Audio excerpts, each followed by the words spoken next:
Maka nggak sedikit orang yang cuma ngejual gagasan tapi enggak ini gitu kan. Iya betul. Makanya yang lagi Ridwan dorong ini semoga ini bisa menyelesaikan banyaknya permasalahan disabilitas. Amin. Ini ada di pusat itu udah ada Komisioner Nasional Disabilitas, Iya, ya iya, kan? iya. Kita pengen hadirkan di daerah. Jadi namanya Komite Disabilitas Daerah.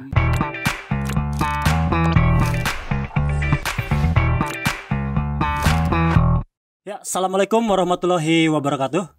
Sahabat Banten Podcast, bertemu lagi dengan saya Nijar Solihin. Tentunya kita setiap pertemuan akan menampilkan hal-hal baru. Dan ini termasuk bintang tamu kali ini. Ini juga sesuatu yang baru, terutama buat saya dan mungkin masyarakat Banten sebagian belum mengenal komunitas yang akan saya ajak bincang-bincang kali ini. Kita perkenalkan saja langsung sahabat Banten Podcast. Di depan saya sudah ada Kang Muhammad Ridwan. Ya, Kang Muhammad Ridwan. Ya, betul. Sebagai Ketua Komunitas Area Disabilitas atau disingkat Koreda Banten. Gitu. Oke. Ya, selamat datang Kang Ridwan. Ya, selamat datang Bang. Ya, saya panggil Kang Ridwan aja ya. Saya panggil Abang apa nih? Nizar. Bang Nizar. Iya. Oke, siap Bang. Kang Ridwan sehat. Alhamdulillah sehat sejauh ini. Selama pandemi gimana? Ya, banyak minum vitamin mungkin Kang. Iya. Luar biasa. Pernah ngalamin COVID nggak? Pernah. Oh pernah, alumni ya? Alumni. 2 kali Bang. 2 kali. Rasanya gimana rasanya? Aduh, jangan lagi deh Bang. Cukup lah. Iya. Kang Ridwan ini asli mana sih? Saya asli Menes Bang, Pandeglang. Menes, Pandeglang ya, masih berarti asli Banten lah. Ya, asli Banten. Asli Banten. Cuma sekarang tinggal di Serang.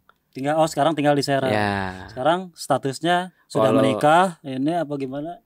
Belum nikah. Oh, masih bujangan. Masih bujangan. Biasa. Berjuang. Berjuang. Kalau ini benar berjuang untuk teman-teman Indonesia. Ya, berjuang untuk teman-teman disabilitas ya. Disabilitas. Tadi sudah disampaikan ya, namanya juga komunitas area disabilitas, pasti yang diperjuangkan para disabilitas. Iya, betul. Kang Ridwan tuh sekarang kuliah kerja apa? Saya kuliah, Bang.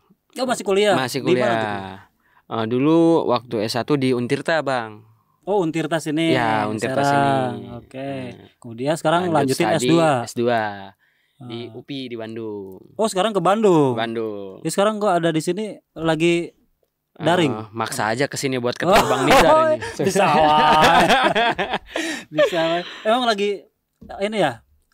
Pembelajarannya online? Ya, daring. Lagi. Sebetulnya kemarin sempat mau luring ya, offline. Cuma karena angka pandemi meningkat lagi Bang ya, akhirnya mungkin di online lagi. Dan sebetulnya beruntung lah. Iya. Lebih murah. Lebih murah iya. Habis di sana kan ya. Soalnya biayanya di sana kan luar biasa lah. Luar biasa. Saya juga kan ngalamin kuliah di sana di Bandung. Pejuang lah. Di Bandung itu kan akhirnya pejuang hidup, Kang. Semester berapa sih Kang sekarang? Saya baru semester 2. Semester 2 di S2-nya jurusan apa? Dulu jurusan pendidikan khusus linear dua-duanya, yang memang jurusan ini konsentrasinya ke teman-teman anak berkebutuhan khusus atau disabilitas, Bang. Sebetulnya. Oh, makanya membentuk komunitas ini ya di Banten. Komunitas disabilitas lah kan. Jadi karena jurusan atau memang kenapa sih tertarik kepada disabilitas? Nah, itu saya pertanyaan. Pertama mungkin dengan saya datang ke jurusan awalnya kan. Datang di jurusan itu belajar tentang disabilitas.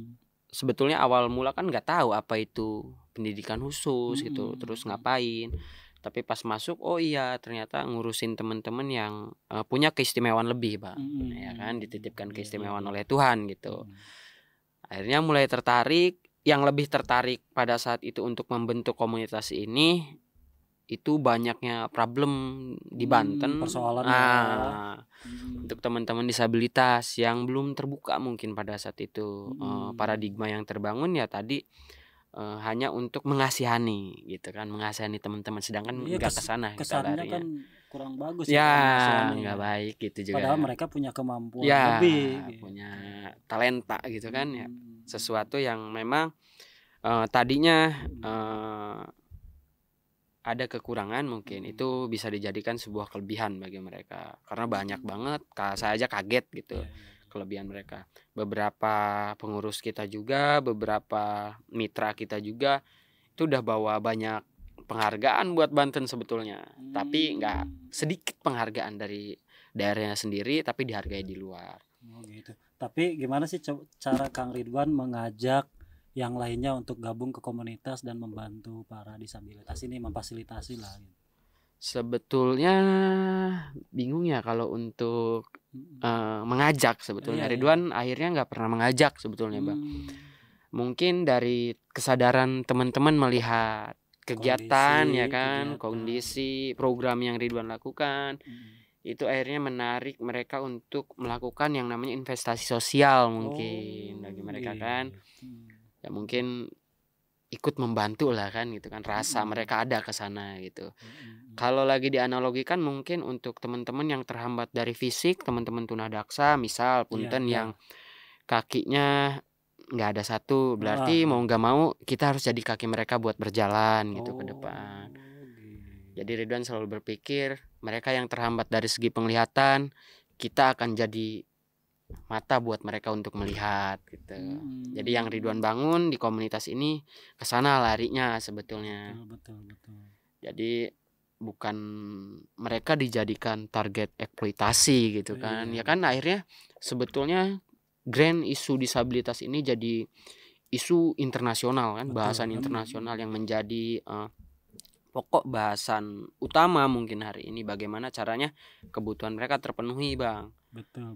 Akhirnya semua membahas, nggak sedikit orang yang memanfaatkan itu gitu untuk kepentingan sendiri gitu kan. Betul. Kan kalau untuk pemenuhan kebutuhan disabilitas ini kan sebetulnya sudah ada undang-undangnya ya di kita ya? Ya, sebetulnya di Indonesia punya Undang-Undang Nomor 8 2016. Nah, kita hari ini datang dari Banten, alhamdulillah Banten sendiri hadir ya kan. Respon, mereka punya Perda nomor 14 tahun 2019. Perda 14 2019 berarti ya? 2019. Dan awal perjuangan Ridwan di Kota Serang itu dihadirkan Perda nomor 13-nya tahun 2019 barengan. Di kotanya juga ada Perda. Ya. Cuma yang run duluan sampai hari ini adalah Kota Serang. Mereka udah run duluan dari perwalnya. Sudah sampai ke peraturan wali kota. Kalau provinsi belum sampai ke pergubnya. Belum ke peraturan. Tapi kalau kota sudah sampai ke perwal. Sudah diperwalkan. Tapi bentuk fisiknya sudah ada belum di Kota Serang? Bentuk fisik contohnya kemana tuh Bang? Ya misalkan untuk jalan khusus penyandang disabilitas, misalkan kan itu sebetulnya aturan itu ada sebetulnya. Nah, sebetulnya bentuk implementasi perwal kemarin sudah bisa dihadirkan dengan itikat baik teman-teman PTUN yang bermitra dengan kita untuk menjadikan pengadilan yang ramah bagi penyandang disabilitas. Betul, ramah penyandang disabilitas. Mulai dari aksesnya ya kan, ramah pintu masuk kursi roda, toilet disabilitas, terus e-braille ya kan. Terus running tag untuk teman-teman tuli gitu kan. Betul. Itu sudah arah ke sana. Cuma memang kalau untuk pemerintah kota itu Ridwan nggak mau ikut, kasarnya mah paido lah mencek orang menes mah. Tahu Abang? Iya. Paido kan. Tahu. Ulah maido baik gitu. Kan posisinya kan agak berat juga ya. Iya. Bukan semudah ngebalikin telapak tangan. Berproses lah, ada tahap lah ada kan. Tahapan. Iya. Tapi kalau Ridwan menilai Kota Serang hari ini udah cukup bagus. Ya, sudah ada perhatiannya. Ada perhatian. Mereka mulai peduli gitu kan.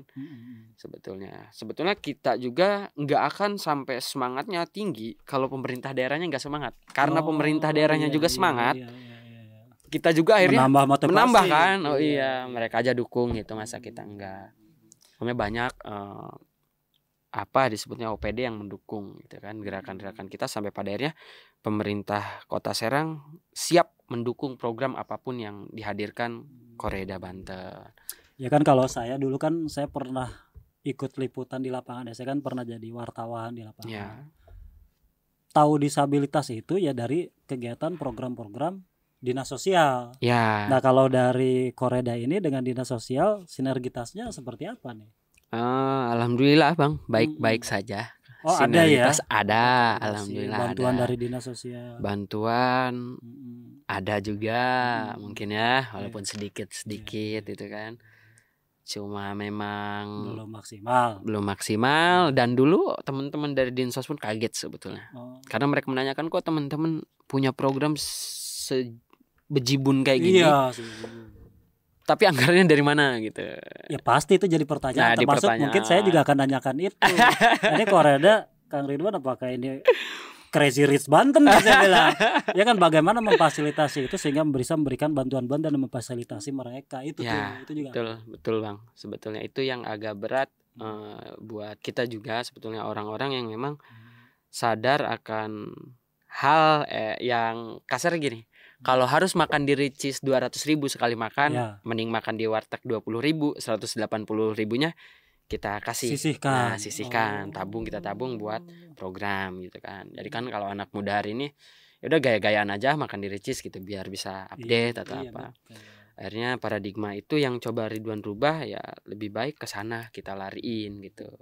Ya sama teman-teman mulai berjalan tuh, itu mulai kesusun ya. Ada beberapa orang yang concern banget mempraktekkan hal-hal itu gitu. Yang padahal terkumpul terus anggaran terkumpul, akhirnya kita bisa gunakan.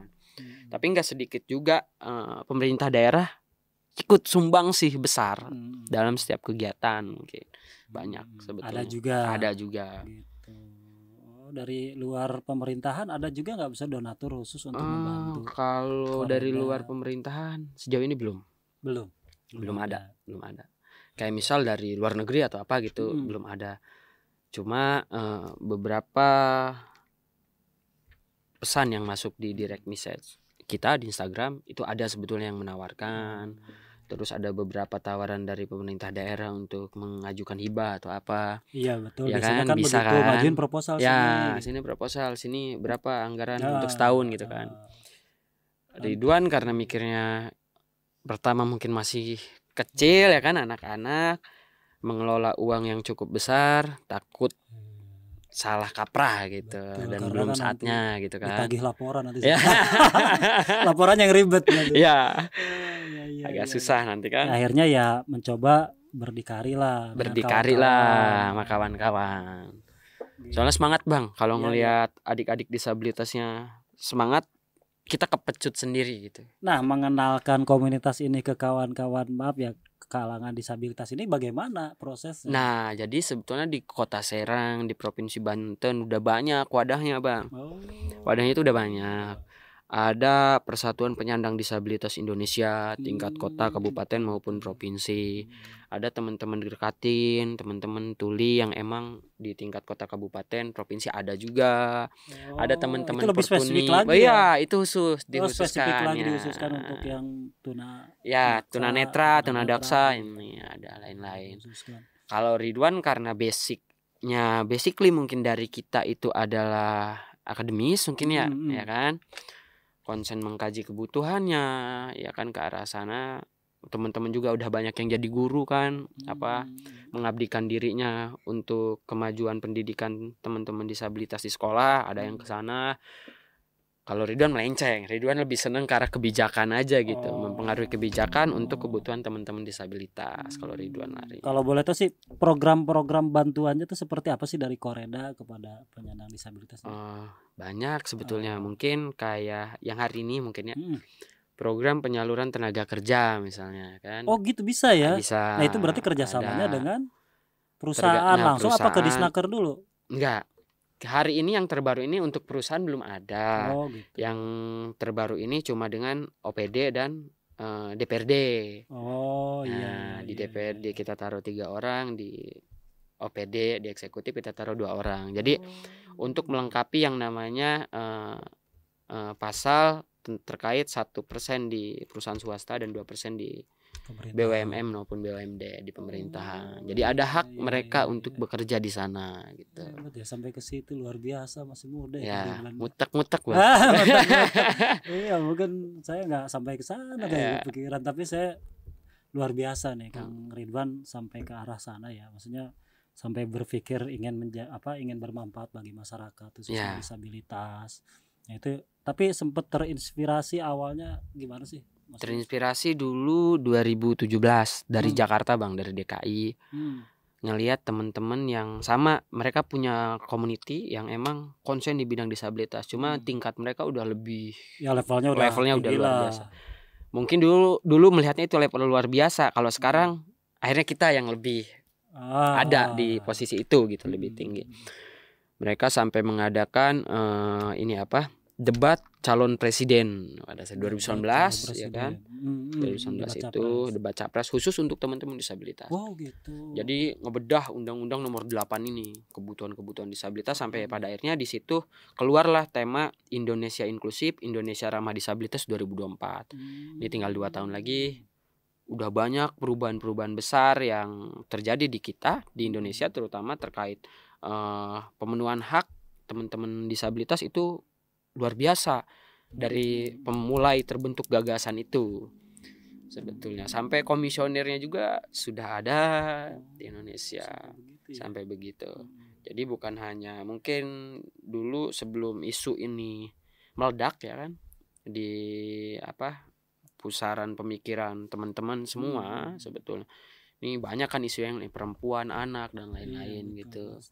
Tapi dengan hadirnya isu ini, ketika ada perempuan yang diperkosa misalnya, dan itu disabilitas lain lagi urusannya gitu kan. Udah perempuan, dia perempuan disabilitas lain lagi. Belum lama ini kan ada kasus di ya, Serang itu yang rame, sampai akhirnya pelakunya sempat dibebaskan, sekarang ditarik lagi. Nah, kita mengikuti. Dulu pernah pengawalan juga kasus pengeroyokan. Itu ngawal juga Kang ya yang ini? Yang ini ngawal juga. Ngawal juga. Jadi kita nggak lepas, bukan hanya program penyaluran, terus sosialisasi, pelatihan, pembinaan, terus pemberian bantuan alat, kursi roda, tongkat ya kan, dan lain-lain lah banyak. Kita juga ngelakuin pendampingan hukum Bang. Oh, sampai ke situ. Sampai ke sana kita juga ngelakuin pendampingan hukum. Berarti kerjasama dengan LBH. Ada LBH khusus mendampingin. Ya, ada juga. Komunitas Akang ini. Ya, kalau kemarin itu kasus di kemarin itu bareng teman-teman dari Peradi itu apa? Yang apa sih yang hukum itu tuh kurang tahu Ridwan juga. Iya. Tapi teman-teman pengacara aja. Iya. Bantuan hukum lah. Bantuan hukum. Itu dikawal sampai selesai. Sampai selesai. Dan itu dulu dikeroyok sama sekitar 28 orang adik disabilitas ini. Karena pada saat itu polsek setempat nggak memandang itu penting, mungkin urgent, kasus itu 5 bulan nggak terabaikan. Dan Ridwan alhamdulillah dapat informasi dari teman-teman wartawan pada saat itu Bang. Alhamdulillah ya, ternyata insan pers itu membantu Bang, sepakat. Ya, insan pers Bang kan. Ya, selamat Hari Pers Nasional. Terima kasih. Iya, ternyata ya ditelepon sama mereka, diceritain, ya udah kita meluncur deh ke sana gitu. Meluncur ngobrol sama orang tuanya, udah parah banget gitu. Sampai terus kita kawal dan sampai ada di titik ombudsman ikut kita turun karena ada pelanggaran kode etik yang dilakukan dari pihak polisian. Sampai ke sana sebetulnya. Sekarang kasusnya gimana? Sudah selesai. Alhamdulillah. Dan mereka menangkan. Ya. Keluarga korban, keluarga adik-adik disabilitas itu memenangkan kasusnya. Alhamdulillah. Luar biasa ya, sahabat Banten Podcast. Mungkin nih yang kita butuhkan memang sosok-sosok yang kayak Kang Ridwan ini. Mudah-mudahan sih setelah podcast ini akan lebih banyak yang bergabung dengan komunitas Koreda. Gitu. Nanti insya Allah untuk sosialisasi kita siap bantu. Siap. Ya, sosialisasi kita bantu. Nah ini malah saya belum sempat nanya Kang Ridwan. Berdirinya Koreda ini dari kapan? Apakah terus sudah sampai ke kabupaten kota belum nih? Ya, Februari 2018 sebetulnya. Februari 2018. Ya, itu dari beberapa kepala. Tanggal berapa ulang tahun nih bentar lagi? Ya, tanggal 28. Oh, iya. Milad bentar lagi. Februari. Alhamdulillah sama teman-teman. Ada berapa anggotanya sekarang? Anggota, Abang kaget kalau ngedengar anggota. Kita anggota cuma 7 orang. 7 orang? Sebanten. Pengurus kali itu. Ya, pengurus. Cuma relawan kita pakainya relawan. Iya, relawan kan. Nah, itu masuk anggota. Relawan udah di atas 230 lebih lah. Udah banyak teman-teman yang peduli, mulai dari emak-emak ya kan, bapak-bapak, teman-teman dari SMA udah banyak. Itu penting. Semua kalangan. Semua kalangan. Terus kalau ini udah merambah ke kabupaten kota belum pembentukan? Sudah sebetulnya koordinatornya udah ada di. Koordinator namanya. Koordinator. Pandeglang sudah ada, di Lebak sudah ada. Serang Raya lah kita sebut ya, Kota Serang dan Kabupaten ya. Kota kabupaten. Ada, Kabupaten Tangerang ada. Nah, sisanya belum sebetulnya. Oh, jadi Tangsel, Kota Tangerang, Cilegon belum? Belum. Oh, belum. Tapi udah sampai ke arah sana ya? Sudah sampai ke arah sana. Iya. Luar biasa ya, maksudnya ternyata sudah terbentuk juga di kabupaten kota. Dan itu rata-rata pengurusnya maaf ya, ada yang disabilitas gak? Ada, banyak juga. Oh, ada juga. Banyak juga sebetulnya. Ntar Abang ini kita lihat dulu sebetulnya. Jadi karakteristik disabilitas ini banyak, Bang. Makanya ya saya kan. Ada yang tunadaksa, ya tadi terhambat dari fisik, ya kan. Betul. Terus ada yang tunanetra, hambatan penglihatan. Kalau di Kota Serang, terutama di pusaran kota, aksesnya jelas sebetulnya. Ada guiding block garis kuning. Iya, ada guiding blocknya. Ya. Walaupun akhirnya podcast Banten ini media advokasi, ya kan di sini. Betul. Tolong dong gitu, misalnya kalau bikin guiding block itu jangan ditabrakin ke tiang listrik, misalnya. Jangan dipakai parkir liar, terus jangan dipakai jualan pecel lele. Ya, buka pokoknya ada PKL lah. Ada PKL. Nah, selama ini memang begitu ya kondisinya. Banyak. Jadi guiding blocknya ada, tapi tiba-tiba di tengah ada tiang. Nabrak kan, ada lubang. Ya kan, yang maaf ya, kan kasihan ya, maksudnya mereka kan tidak taunya ini guiding block, udah diarahin ke situ lurus aja gitu, tapi ternyata ada yang penghalang di situ. Ya, itu sebetulnya, dan mereka merasakan manfaat itu, Bang. Itu hal yang paling penting ya. Di Kota Serang sudah ada sebetulnya ya. Di Kota Serang sudah ada sebetulnya. Iya, cuman memang ya itulah ada kendala sedikit-sedikit. Ya. Dulu kita pernah trekking kok keliling Kota Serang si guiding blocknya. Oh, itu. Nah, trekking sama teman-teman disabilitas netra. Dan menemukan beberapa yang menjadi penghambat lah. Banyak. Oh, banyak. Bukan beberapa, banyak. Banyak, Bang. Nah, nggak apa-apa lah, ini sekalian kan Pak Wali Kota mudah-mudahan mendengar nih podcast ini dengan Banten Podcast dengan saya, dengan Kang Ridwan. Jadi bisa langsung menginstruksikan jajarannya untuk segera mencopot nih. Yang begitu-begitu termasuk PKL, tolonglah. Iya, betul. Ini ya berbesar hati lah, pindah geser sedikit yang penting ini jangan diganggu. Mungkin ini juga mungkin Akang juga harus tahu bahwa leading disabilitas itu bukan sosial aja. Apa tuh? Semua sektoral itu mereka sekarang jadi lintas sektoral. Leading dindik mereka punya pendidikannya, ya kan. Naker mereka ada ruangnya. Sosial pasti gitu kan.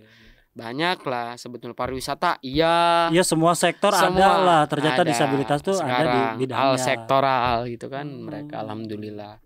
Cuma beberapa mungkin belum sadar itu. Ya, intinya mah keterbatasan bukan jadi penghalang untuk mereka tetap berjuang. Kembali ke pejuang tadi nih. Balik lagi ke pejuang.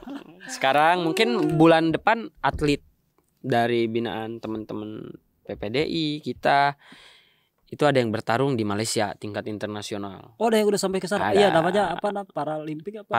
Paralimpik ya. Paralimpik, Peparnas. Iya betul, Paralimpik, Peparnas. Kemarin Kota Serang bawa beberapa piagam, alhamdulillah pulang dengan. Ini sekarang sampai ke Malaysia. Ini sekarang Malaysia. Sekarang lagi di Solo di Manahan latihan. Ini atlet sini? Atlet kita. Banten. Oh, luar biasa ternyata. Nah, menurut Akang nih ya.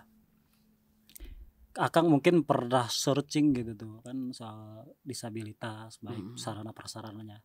Nah, menurut Akang wilayah yang ramah disabilitas tuh wilayah mana? Jakarta sudah oke. Jakarta karena mungkin ibu kota ya. Bandung, Jabar juga sedikit oke, ya kan. Karena beberapa petinggi juga datang dari sana gitu. Kalau Jakarta lebihnya mungkin Jakarta lah karena pusaran kota, Bang, sebetulnya. Apalagi bangunan-bangunan elitnya sudah banyak yang kayak kita dulu sempat trekking hotel. Itu biasa kan tombol di sini, itu kan agak tinggi ya kan tombol liftnya. Mereka udah naruh di samping karena mereka sadar takut ada yang pakai kursi roda. Oh, gitu mereka sampai situ. Jakarta udah ke sana.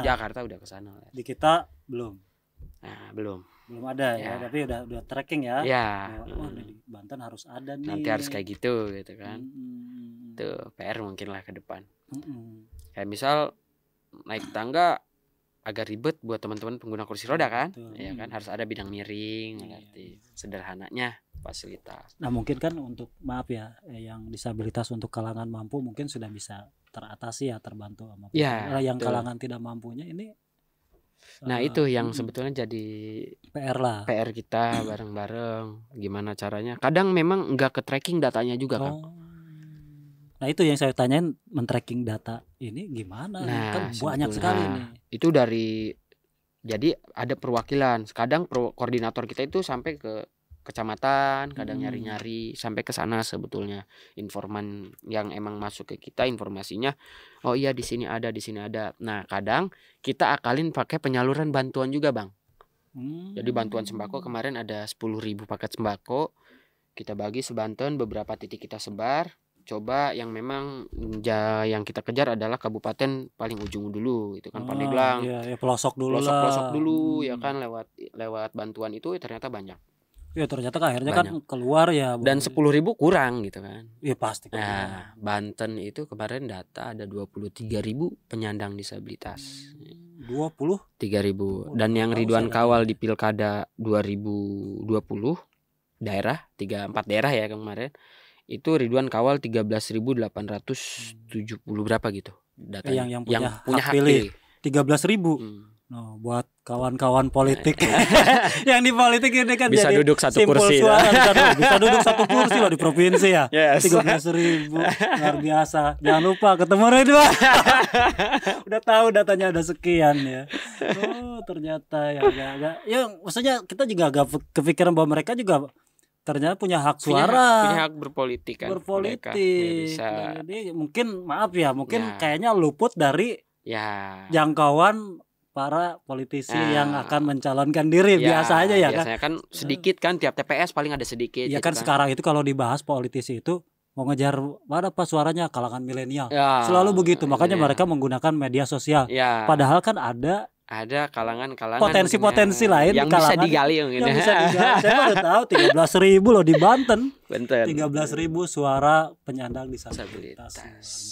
Biasa. Menarik. Sampai ke sana sebetulnya. Persiapan buat nyalon.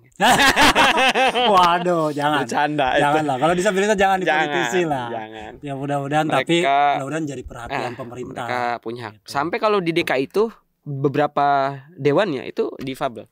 Disabilitas. Anggota dewannya. Iya. Itu menarik itu, luar biasa. Menarik lah kan kemampuan mereka kan bukan sekedar tidak secara fisik, tapi betul-betul akhlak. Kan akhlak yang dipakai. Wakil rakyat itu kan menyuarakan rakyat. Ini mau menyuarakan siapa kalau kerjanya cuma ikut tidur. Bahaya nanti kalau ngomongin ruang di sana. Nanti kita panjang lebar, Bang. Enggak, tapi saya maksudnya sangat setuju sekali kalau memang ada penyandang disabilitas yang betul-betul aspiratif ikut dalam kontestasi politik gitu. Dan kalau ya kan yang kita butuhkan masyarakat itu ya akhlaknya yang baik. Betul. Itu yang jadi betul-betul ya orang berpolitik boleh, tapi pada saat sudah menjabat tidak mempolitisi gitu. Kan pengennya kan begitu semua masyarakat harapannya kan. Iya, betul. Iyalah, harapannya begitu. Kan Ridwan enggak kepikiran pengen nyalon. Enggak sih. Kayaknya menang nih kalau nyalon. Pengen dagang aja. Dagang apa nih? Iya. Tapi Kang Ridwan sudah punya keinginan bikin simpul-simpul di memperbanyak komunitas ini ya, supaya maksudnya kan bantuan juga bisa yang memperhatikan kalangan disabilitas lebih banyak. Iya, mungkin bisa nanti ke depan. Cuma Ridwan gak terlalu mikir jauh, Bang ya. Jadi selalu mikir fleksibel aja gitu. Mengalir saja ya. Pertama mengalir aja, kedua hal nyata gitu. Nyata. Enggak sedikit orang yang cuma ngejual gagasan tapi enggak ini gitu kan. Iya, betul. Makanya yang lagi Ridwan dorong ini, semoga ini bisa menyelesaikan banyaknya permasalahan disabilitas. Amin. Ini ada di pusat itu udah ada Komisioner Nasional Disabilitas, ya kan. Kita pengen hadirkan di daerah. Jadi namanya Komite Disabilitas Daerah. Kita rencana tahun ini harus sukses membentuk Komite Disabilitas Daerah ini di tingkat kota maupun kabupaten. Karena nanti pengurusnya di sana disabilitas. kan. Pertama peluang kerja ya kan, kedua konsentrasi keilmuan mereka di sana, hak mereka terpenuhi di sana, yaitu sudah menjadi kewajiban pemerintah untuk menghadirkan KDD itu. Oke Kang Ridwan, terima kasih nih, luar biasa bincang-bincang kita sama Ketua Koreda Banten atau koordinator ya, komunitas area disabilitas Banten. Ini sangat bermanfaat sekali, sangat inspiratif. Mudah-mudahan apa yang menjadi harapan Kang Ridwan, Banten ramah disabilitas ini terwujud. Amin, amin. Itu harapan saya, terutama di Kota Serang yang sudah ada Perwal. Gitu ya, semoga para kepala daerah di Banten nonton ini dan bisa betul-betul konsentrasi kepada para penyandang disabilitas yang memang butuh dorongan pemerintah juga gitu, bukan hanya dari komunitas gitu. Oke Kak Ridwan, terima kasih nih untuk bincang-bincangnya kali ini. Siap Abang, ini sama-sama. Jangan kapok ya kalau. Iya, jangan. Kapan-kapan kita siap bantu ke sosialisasi. Siap. Tenang. Nanti Lingkar mungkin Banten, Media Banten, Banten Podcast. Ramah difabel nggak? Insya Allah. Kita siap bantu lah fasilitasi. Iya, siap, oke. Kak Ridwan, terima kasih untuk kehadirannya, bisa berkenan bisa hadir di Banten Podcast. Ya, siap. Ya, lain kali kita bisa berjumpa lagi. Siap. Gitu ya. Ya sahabat Banten Podcast, mungkin bincang-bincang saya dengan Ketua Koreda Banten kali ini dicukupkan sekian. Terima kasih sudah menyaksikan Banten Podcast. Mudah-mudahan ke depan kita akan menghadirkan tamu-tamu yang lebih inspiratif lagi. Semoga sahabat Banten Podcast selalu diberikan kesehatan, jauhkan dari COVID Omicron, dan jangan lupa subscribe, like, share, and comment Banten Podcast. Terima kasih. Saya undur diri, Nijar Salim. Assalamualaikum warahmatullahi wabarakatuh. Waalaikumsalam warahmatullahi wabarakatuh. Asik.